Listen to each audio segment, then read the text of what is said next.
itu hukumnya haram.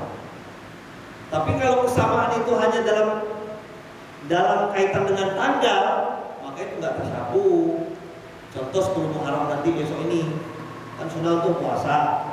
Aslinya kan 10 Muharram itu puasanya orang Yahudi. Makanya dalam kitab hadis dikatakan sebenarnya ini kata Nabi itu orang Yahudi ini puasa. Islam datang bukan untuk menerus puasa Muharram itu, 10 Muharram itu sama Nabi diteruskan. Cuma alangkah baiknya kalau diselisihi kata Rasulullah. Makanya nanti kalau 10 Muharram puasanya jangan 10 Muharram toh 9 atau 10-nya, 9 10-nya atau 10 11-nya, tapi yang paling bagus 9 10 11-nya. Tapi seandainya 10 Muharram kok nggak apa-apa, tapi kurang afdal.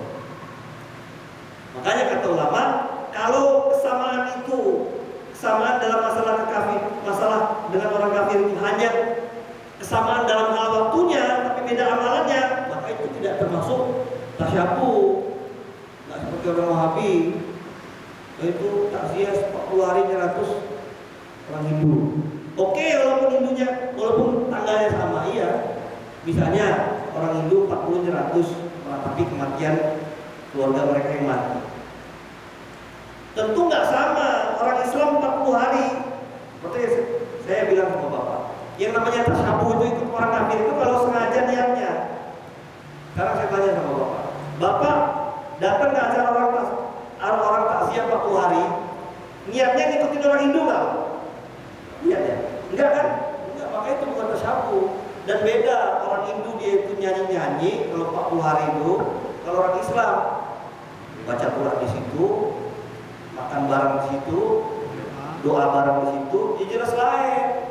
Walaupun penentuan tanggalnya sama, tapi amalannya beda. Sama seperti 10 Muharram, tanggalnya sama, orang Yahudi pun puasa, tapi cara mengamalkannya lain. Maka itu bukan tasyabuh.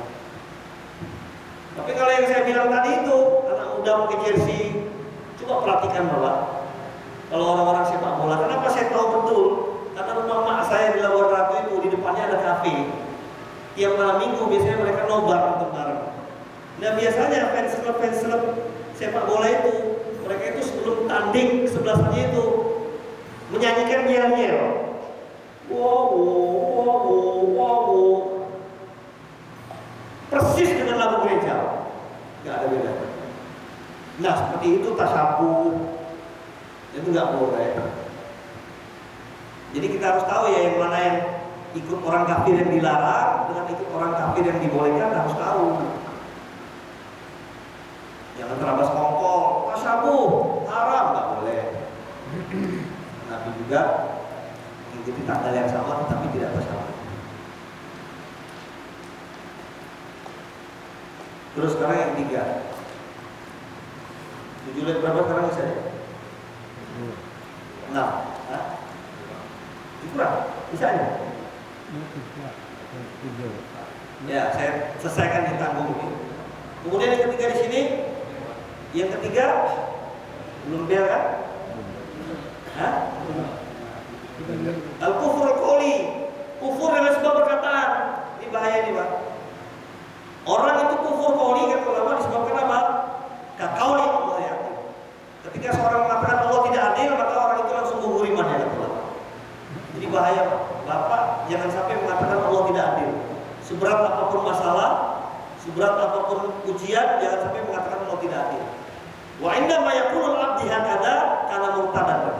Ketika orang Islam mengatakan Allah tidak adil, langsung keluar iman dia, ketika itu wajib syahadat. Bahaya Pak. Kemudian yang kedua di sini termasuk dosa besar, kasyatmi khalqillahi ta'ala, mencaci keadaan yang mau datangkan. Kayak sekarang ini hujan terus, hujan terus, mending gua lah cuci mobil terus, ini nggak boleh. Jadi mencaci keadaan nggak boleh. Mau hujan terus kayak, mau kemarau terus kayak, nggak boleh kita caci dengan katakan hujan terus inilah becek, mending, nggak boleh. Jadi seorang hamba raditu billahi robba bil Islam ini. Jadi mencaci keadaan yang mau datangkan sama saja mencaci siapa yang mengantar itu. Sekarang saya tanya, suasana hujan terus seperti ini, itu sendirinya apa yang ada ngatur kira-kira? Siapa yang ngatur? Jadi kalau kita mencaci hujannya terus, sama saja kita mencaci siapa yang mendatangkan hujan terus-menerus. Jadi nggak boleh mencaci hujan, itu termasuk dalam dosa besar. Mencaci hujan, termasuk mencaci binatang, dan termasuk perkataan yang tidak layak atau lama. Layak bagi qaulil abdi, seorang tidak boleh mengatakan, ya Allah, ujian saya ini terlalu berat ya Allah. Jadi termasuk perkataan yang nggak boleh, kata ulama, perkataan yang merusak iman walaupun nggak kufur. Contohnya, ya Allah, tolong ya Allah, ini saya nggak kuat dengan masalah yang kau berikan. Ini perkataan nggak boleh. Kenapa? Bertentangan dengan ayat Quran, la yukallifullahu nafsan illa wus'aha. Masalah saya sudah Allah takdir, masalah Bang Rangga sudah Allah takdir, masalah Pak Haji sudah Allah takdir semua. Kira-kira mungkin nggak Allah keliru ngasih masalah orang? Mungkin nggak? Mungkin nggak Allah kasih ujian yang lebih berat daripada masalah orang itu? Sudah semua takdir. Jadi nggak boleh kita doa, ya Allah, saya nggak kuat masalah ini, nggak boleh. Ini perkataan dosa besar, kata Allah. Yang boleh gimana, ya Allah? Ini masalah berat, ya Allah, kuatkan ya Allah. Nah, itu boleh. Ya, ada yang bertanya, silakan Pak. Ya. Ada 2 pertanyaan Pak. Assalamualaikum warahmatullahi wabarakatuh. Pertama, ini Pak, ini di FB ini kan sering Pak, kita sendiri orang Muslim menjelekkan orang yang pakai jilbab dengan mengatakan WTS saja pakai jilbab gitu loh. Nah ini apakah termasuk dalam kategori itu? Kedua, pertanyaan saya seperti apa, ada hadis mengatakan bahwa orang yang miskin ini lebih mendekati ke kufur. Ini apa kufur murtad atau seperti apa penjelasannya? Ya. Ada orang mengatakan WTS saja pakai jilbab. Dilihat.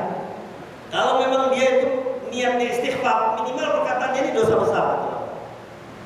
Karena apa? Di situ ada kalimat WTS saja pakai jilbab. Namanya apa? Istighfar syariah. Meremehkan syariat, minimal dosa besar. Tapi kalau saya mengatakan menghina jilbab, murtad. Sama seperti orang Muslim yang memilih pimpinan non Muslim.